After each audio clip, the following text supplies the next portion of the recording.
누가복음 24장 13절부터 35절까지 제가 오늘 이 본문은 이제 몇 번 설교를 한 적이 있는데 이 말씀을 준비하면서 정말 또 다른 거 읽을 때마다 말씀의 신비는 읽을 때마다 다른 걸 또 주시고 읽을 때마다 또 깨닫게 하시고 다른 부분을 또 깨닫게 해서 굉장히 제가 준비하면서 은혜가 됐어요. 이 지금 보니까 그날에 그래서 13절 그날에 무슨 날이냐면 예수님이 부활하신 날이에요. 제일 먼저 여인들이 그 예수님의 12제자들이 남자잖아요. 그런데 이 남자들은 무서워가지고 방에서 숨어있고 누가 지금 무덤을 찾아가서 여자들이 용감해요. 그 새벽에 12제자들은 저기 다락방에 숨어있고 지금 누가 찾아갔어요? 여자들이. 그것도 막달라 마리아가 제일 먼저 예수님을 봤잖아요. 여인들이 찾아갔어요. 예수님 이제 향품을 준비해갖고. 그런데 시체가 사라진 거예요. 천사가 나타나서 왜 산자를 죽은 자 가운데서 찾느냐. 예수님은 살아나셨다. 그때 막달라 마리아가 여기 이 본문에는 안 나오지만 다른 복음서에 나오죠. 예수님이 막달라 마리아 앞에 나와서 서로 대화를 나눕니다. 그러니까 예수님이 부활하시고 제일 먼저 대화를 나눈 사람이 누구냐? 막달라 마리아예요. 대단한 여인이죠. 왜 막달라 마리아는 그랬어요? 사모함이 있었어요. 이것을 전하니까 베드로하고 다른 제자들이 와서 확인을 하죠. 제가 지난 부활주일에 설교한 건데 베드로와 다른 제자들은 예수님의 시체가 없는 걸 보고 그냥 집으로 가버려요. 근데 막달라 마리아는 발을 동동 구르면서 그 시체를 찾아요. 이게 막달라 마리아와 제자들의 차이더라고요. 그때 제가 부활절날 그 설교 준비하면서 또 은혜를 깨달은 거예요. 베드로와 그 제자들은 시체가 없어진 걸 알고 그냥 집으로 가버려요. 그런데 막달라 마리아는 집으로 안 가요. 발을 동동 구르면서 그 시체가 어디 있는지를 찾아요. 그러다가 주님을 만나요. 할렐루야. 사모하는 자가 주님을 만나요. 이제 그러는 그날이에요. 여기서 지금 그날에 제자들 둘이 이제 예루살렘에서 25리 되는 엠마오라고 하는 마을로 내려가는 중이에요. 자, 근데 그들이 서로 어떻게 된 일일까? 막 이제 서로 이제 그 낙심이 돼가지고 이러고 있는데 그들이 서로 이야기하며 문의할 때 예수께서 가까이를 그들과 동행하시나 예수님이 지금 다른 모양으로 나타나셨어요. 예수님은 그 우리가 가끔 이제 간증도 들어보면 사람의 모습으로 이렇게 나타나서 쑥 보면 그분이 예수님이었어요. 지금 여기도 다른 모양으로 다른 복음서에 보면 다른 모양으로 나타나셨다 그래요. 다른 모습으로 예수님 십자가 돌아가시기 전 모습으로 지금 나타나는 게 아니라 다른 모양으로 나타나셨기 때문에 못 알아보는 거예요.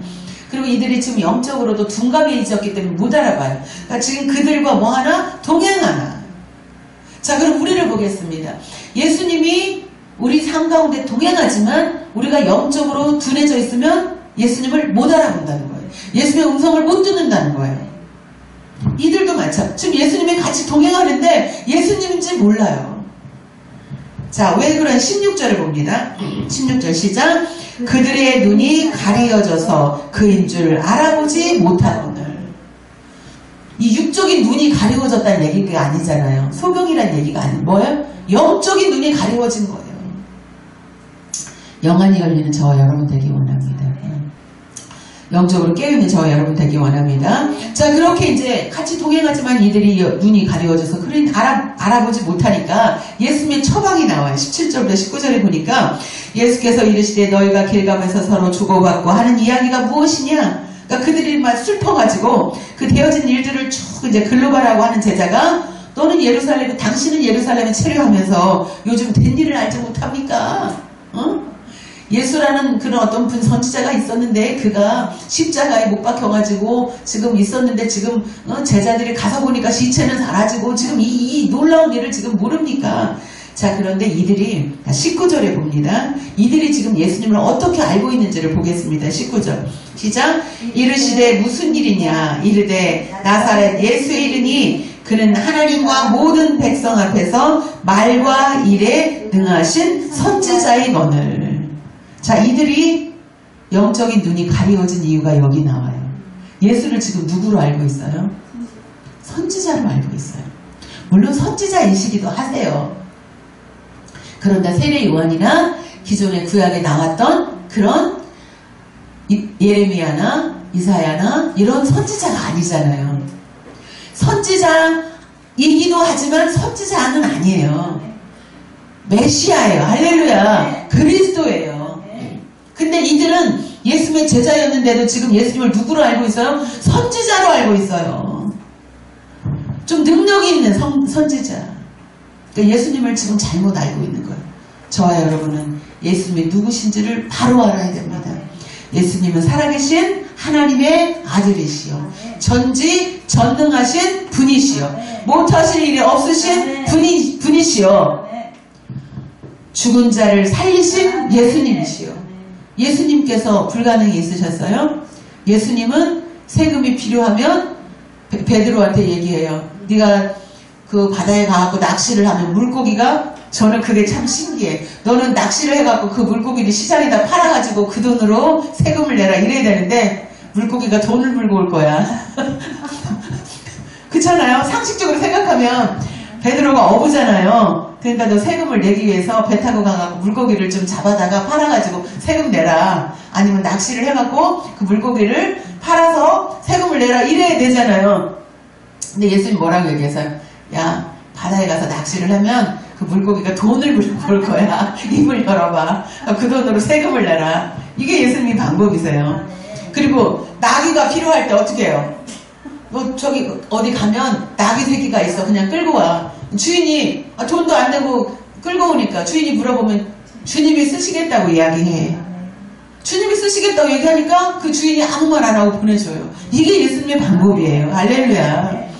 주의 종들은 그 주의 종이 하나님께서 쓰시고자 하면 하나님께서 하나님의 방법대로 물질을 주실 줄 믿습니다. 할렐루야. 예수님은 그렇게 사용하셨고 예수님의 제자들이 그랬어요. 예수님을 모르니까 예수님은 그냥 선지자로만 아는 거예요.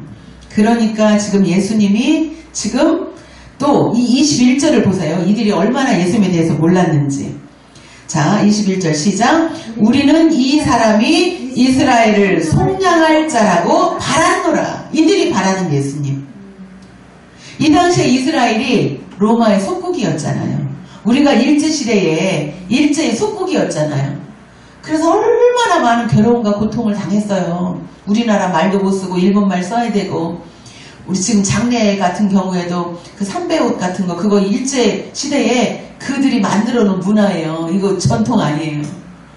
일제시대에 우리말도 못 써, 마음대로 행동도 못해, 완전히 그 억압, 그 슬픔을 당했잖아요. 지금 이 당시 이스라엘의 로마의 속국이라 억압을 당하니까 예수님이 하시는 걸 보니까 보리떡 5개와 물고기 2마리로 수천 명을 먹이고도 남고 막 이런 역사들을 일으키고 병든 자를 고치고 귀신을 쫓아내니까 이분이 왕이 되면 이스라엘이 막 대단한 나라가 될 것 같으니까 이스라엘의 해방자로 예수님을 아는 거예요. 그러니까 예수님을 알았어요? 몰랐어요? 몰랐어요. 그 이름을 알았지만 예수님이 어떤 분인지를 몰랐어요. 예수님이 선지자고 이스라엘을 해방시켜줄 분으로만 아는 거예요. 그 예수님이 어떤 분이에요? 우리 죄를 위해서 우리 죄를 해결해 주시고 우리를 죄 가운데서 구원해 주시고 우리를 하나님의 나라, 영원한 하나님 나라에 함께 우리를 데리고 가시기 위해서 우리를 이 땅에 오신 그분이십니다. 우리는 예수님에 대해서 알아야 돼요. 예수님은 선지자가 아니고 물론 선지자이시기도 하지만 예수님은 메시아요, 그리스도, 왕이요, 제사장이죠. 삼직을 가지신 분이시죠.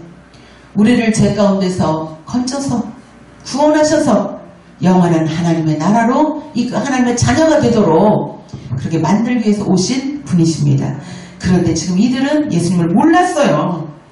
자, 그러니까 지금 이 제자들이 얘기를 해주는 거예요. 예수님한테. 지금 예수님이라는 어떤 그 선지자가 있었고 우리는 이분이 이스라엘을 해방시켜줄 자로 알았는데 이분이 십자가에서 처형을 당했는데 글쎄 제자들이 가서 보니까 시체가 사라졌대. 지금 예루살렘에 난리가 난 사건들을 지금 예수님한테 막 얘기를 하는 거예요. 예수님을 보고도 지금 뭐예요? 이 제자들은 못 믿어요. 그 이야기를 들었는데도 못 믿어요. 마리아가 봤잖아요. 예수님을 대화까지 했잖아요. 그걸 제자들한테 얘기했는데도 이들이 믿어요, 안 믿어요? 못 믿어요. 살아나신 것을 본 증인이 있는데도 못 믿어. 자, 25절 봅니다. 25절 시작. 이르시되 미련하고 선지자들이 말한 모든 것을 마음에 더디 믿는 자들이여. 못 믿어, 못 믿어. 26절 시작. 그리스도가 이런 고난을 받고 자기의 영광에 들어가야 할 것이 아니냐. 예수님은 그냥 우리를 구원하신 게 아니죠. 제가 어저께도 이렇게 기도하다가 고난이 없이 어떻게 영광이 있을 수 있을까. 한 생명의 희생이 없이 어떻게 우리가 살 수 있었을까. 예수님의 십자가에 고난이 있었기 때문에 우리가 산 거죠. 그냥 우리가 새 생명을 얻은 게 아니잖아요. 저희 교회가 새 생명 교회지만 우리가 새 생명을 얻기까지는 누구의 희생이 있었어요? 예수님의 희생이 있었어요. 어떤 희생? 생명의 희생. 완전히 십자가에서 피와 물을 다 쏟으신 그 고난, 그 십자가의 사랑, 그 십자가의 헌신이 있었기 때문에 우리가 사는 거죠. 그런데 우리는 고난 없이 이 길을 가려고 하는 거예요. 우리는 편안하게 이 길을 가려고 하는 거예요. 그런 나 자신을 다시 한번 돌아봤어요. 예수님이 생명을 살리기 위해서 고난을 겪은 것처럼 우리도 그 길을 걷어야 되는 거죠. 어디에 나오냐? 누가복음 14장 27절에 누구든지 자기 십자가를 지고 나를 따르지 않는 자도 능히 내 제자가 되지 못하리라. 자기 십자가를 지고 가야 된다는 거예요. 그런 자가 예수님의 제자가 된다는 거예요. 그런데 우리는 어떻게 생각하냐? 십자가는 지기 싫어. 근데 제자의 길을 가고 싶어.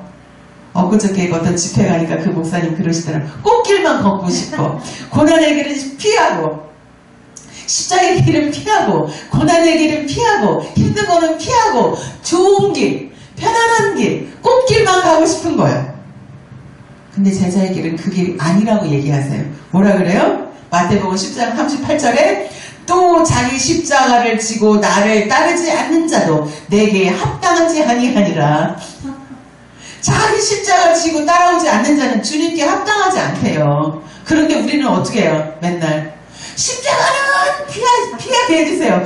십자가는 필요 없고 고난은 내게서 지나가게 하시고 쉬운 길, 편안한 길, 평탄한 길만 주세요. 저부터도 우리 그러잖아요. 그런데 예수님 말씀하세요. 자기 십자가를 지고 나를 따르지 않는 자는 내게 합당하지 않다. 십자가를 능히 질 수 있는 힘을 성령님께서 우리에게 주실 줄 믿습니다. 우리의 힘으로는 불가능합니다. 성령이 함께 하셔야만 가능합니다. 그러면서 27절부터 예수님이 지금 구약에 있는 성경을 쫙 풀어주세요. 이 믿음이 없는 자들에게 예수님이 처방을 내린 것이 뭐예요? 예언이 아니에요. 뭐예요? 말씀이에요.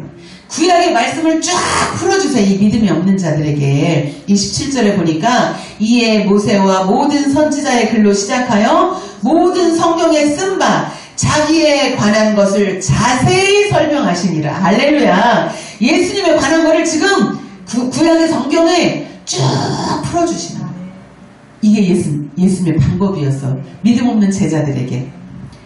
그리고 나서 그때 이들의 마음이 뜨거워진 거예요. 자, 28절, 29절을 한번 보겠습니다. 시작. 그들이 가는 마을에 가까이 가매 예수는 더 가려 하는 것 같이 하시니 그들이 강권하여 이르되 우리와 함께 유하사이다. 때가 저물어 가고 날이 이미 기울었나이다 하니 이에 그들과 함께 유하러 들어가시니라. 자, 믿음 없는 제자들에게 지금 예수님은 구약의 성경을 쫙 풀어서 지금 설명을 해주셨어요. 그러더니 이들이 같이 가자고. 아직도 예수님인 걸 이들은 지금 못 깨달았어요. 자, 어느 때 깨닫느냐. 자, 30절 시작.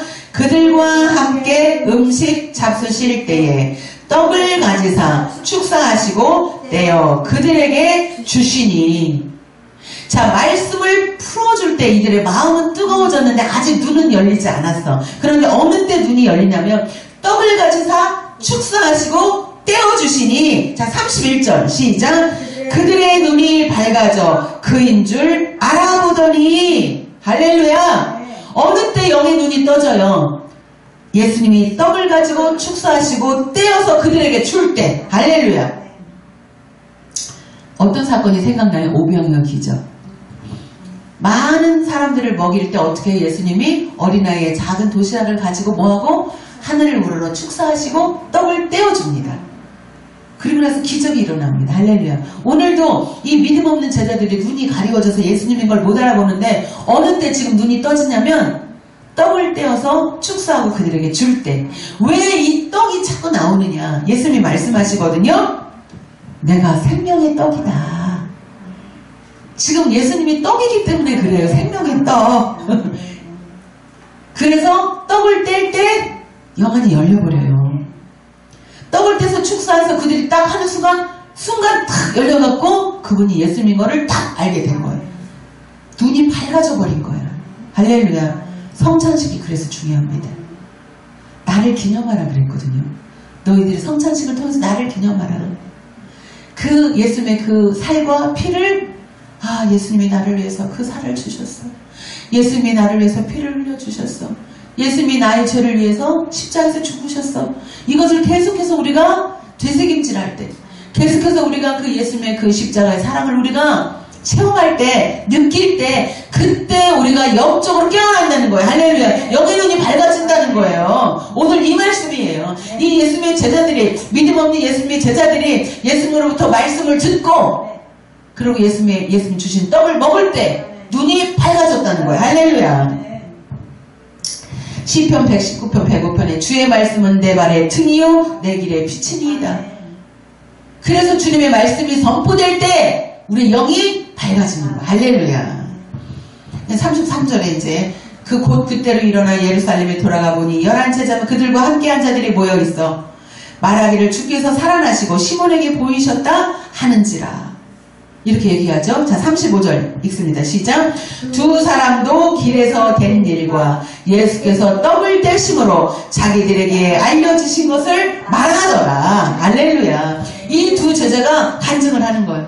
예수님께서 떡을 떼심으로. 떡을 떼실 때 이들이 눈이 밝아졌잖아요. 그래서 그걸 제자들에게 다시 간증하는 거예요. 할렐루야. 자, 이제 요한복음 6장 53절을 한번 찾아봅니다. 예수께서 이르시되 나는 생명의 떡이니 내게 오는 자는 결코 줄이지 아니할 터이요 나를 믿는 자는 영원히 목마르지 아니하리라. 자, 예수님이 스스로 뭐라 그래요? 생명의 떡이다. 그래서 떡을 떼줄 때 영안이 밝아져요. 예수님이 우리가 성찬식을 통해서 예수님께 그 몸, 예수님께서 나를 위해서 죽으셨어. 그 떡이라는 것은 비유잖아요. 예수님이 지금 떡이라고 하는 것은 비유예요. 비유. 예수님의 몸을 우리에게 주신 것을 의미하는 거예요. 예수님이 나를 위해서 그 생명을 주셨어. 그 몸이 찢기셨어. 머리에 가시관을 쓰셨어. 피를 흘려주셨어. 그것을 자꾸 우리가 되새김하면서 그 사랑을 우리가 안에 품을 때, 그때 비로소 우리는 예수님의 제자가 될 수 있는 거예요. 요한복음 6장 53절 예수께서 이르시되 내가 진실로 진실로 너희에게 이르노니 인자의 살을 먹지 아니하고 인자의 피를 마시지 아니하면 너희 속에 생명이 없느니라. 예수님의 살과 피를 먹는 자만이 생명이 있다라는 거예요. 할렐루야. 우리는 날마다 예수님의 살과 피를 먹고 마셔야 될 줄 믿습니다. 예수님의 살을 뜯어 먹으라는 얘기가 아니에요. 예수님의 제자들이 이 말을 못 알아들어요. 아니 저거 무슨 해괴의 말을 하는 거야. 자기 살을 우리한테 먹으라고? 그리고 그때 막 도망가 버렸어 사람들이. 예수님이 이 살을 먹으라는 얘기가 아니라 나의 죄를 위해서 예수님이 그 살과 피를 주셨구나. 그것을 생각하면 감사하라는 이야기죠. 자, 말씀을 정리합니다. 예수님의 제자들은 예수님을 잘못 알았어요. 그리스도 메시아라는 걸 몰랐어요. 선지자로 알았어요. 이스라엘을 해방시켜줄 자로 알았어요. 그랬기 때문에 이들은 자기들을 해방시켜줄 선지자가 죽어버리니까 낙심하는 거예요. 그 믿음 없는 제자들에게 예수님이 찾아가서 하신 처방은 뭐였어요? 말씀을 가르쳐 주셨어요. 그리고 떡을 떼심으로 그들의 영의 눈이 밝아지도록 하셨어요. 할렐루야. 그들의 영의 눈이 밝아져서 지금 이 제자들이 어떻게 엠마오로 가다가 다시 어디로 가요? 제자들이 모여있는 곳으로 가요. 사명의 자리로 돌아가요. 할렐루야. 낙심된 자는 사명을 감당하지 못합니다. 영안이 열려서 말씀을 읽고 듣고 깨달아 영안이 열려서 깨어있는 자는 뭘 할 수 있어요? 사명을 감당할 수 있어요. 그런데 말씀을 듣고 읽고 깨닫지 못한 자는 영적으로 둔해져서 사명을 감당하지 못합니다. 오늘 말씀을 통해서 우리가 깨달을 수 있는 건 뭐냐? 말씀을 통해서 예수님이 누군 줄 알고 그 예수님이 누군 줄 알 때 성령님께서 임하시는 거죠. 말씀을 듣고 읽을 때 성령께서 임하셔서 우리 영이 밝아지도록 하시는 거예요. 그래서 영적으로 깨어있으면 사명을 감당할 수 있는 거예요. 할렐루야. 이 본문은 이걸 지금 말씀하시는 거예요. 영적으로 깨어있는 자만이 사명을 감당할 수 있다. 그래서 우리는 주의 종들은 말씀을 늘 묵상하고 그 말씀 가운데 성령님의 임재하심을 체험하시기 원합니다. 그 성령께서 우리 안에 오셔서 우리를 다스려 주셔야만 어떻게 해요? 우리가 영의 눈이 밝아질 수 있어요. 영적으로 깨어날 수 있어요. 그 영적으로 깨어있는 자만 사명을 감당할 수 있어요. 할렐루야. 그런 사명을 잘 감당하는 복된 저와 여러분이 되기를 예수님의 이름으로 축원드립니다. 아멘. 기도합니다.